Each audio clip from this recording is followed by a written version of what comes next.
Hello, my name is Bill Seymour and I'm your president here at Cleveland State Community College. Today I want to talk to you about a very important and difficult issue that we're all facing. But before I do that, I want to acknowledge that I am a white male, and that makes me a person of privilege. And I have to tell you that that term used to really bother me, but as I have thought about it more and learned from friends, what that really means is that I have never had to suffer any kind of racial prejudice or bigotry. And so that is a privilege that I have, and it's important for me to acknowledge that. So I wanted to say that up front. What I want to talk about today has to do with issues that are going on in our country, and a lot of it has to do with what began in Minnesota with the killing of George Floyd. Some people might want to think that that was an isolated incident, but it's really not. And I think it really has to do with how we look at and understand racial prejudice. And again, I'm looking at this from my perspective, but I've listened and I've learned from so many other people and had lots of experience through higher education to deal with diversity and equity kinds of issues. But what I kind of have learned is that discrimination and bigotry and prejudice is like a wound. It's a wound that our country carries, and it's a wound that individuals carry, individuals of color and different African Americans and other racial groups. But we're really talking about African Americans primarily because of this issue right now and the status of this within our country. But sometimes wounds kind of heal over and they look better, they feel better. But at times, like when we see the injustice that happened with George Floyd, that wound becomes much more open and sore and angry. And that's what I think we're seeing with all of the demonstrations and even the riots that are out there today. And so we're all trying to make some sense of that.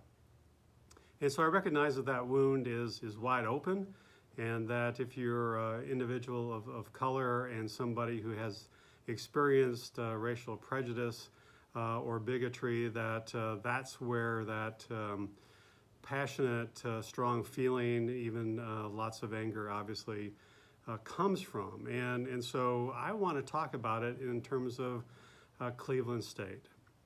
This is an institution of higher learning. We are a community college. We serve our community.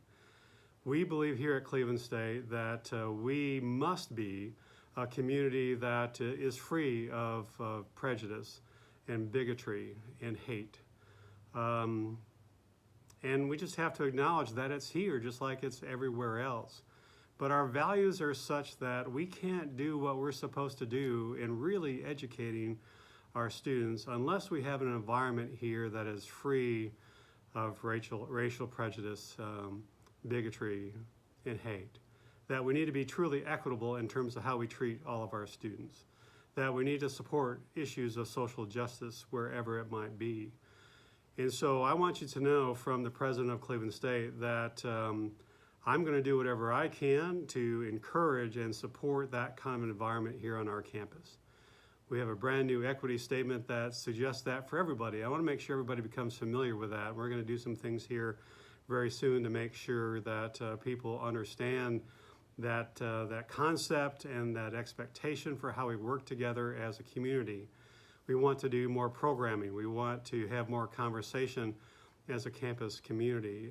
So please know that we're going to engage in that conversation to a much higher extent because that wound is open right now like it hasn't been before, and we want to make sure that it doesn't come back.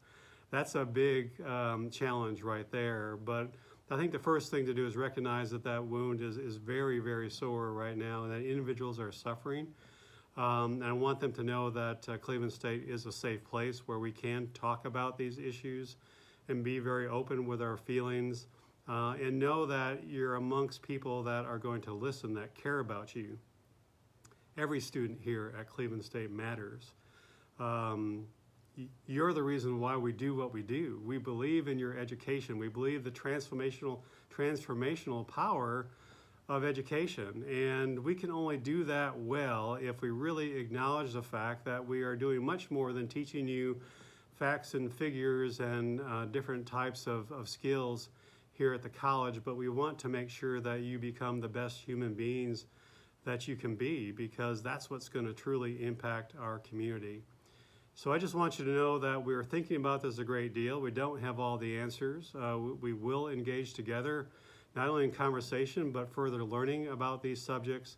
And so we look forward to being back on campus, whether you're a returning student or a new student this fall. Please know that you're coming to a college that cares about these issues deeply, and we want to make sure that we all engage in this process of understanding and learning, and we can be all better for that and make our community better. So I wish you peace, and again, if we can do anything to make sure that this community is dealing with this issue in the best possible way, please let us know. But we look forward to talking to you soon.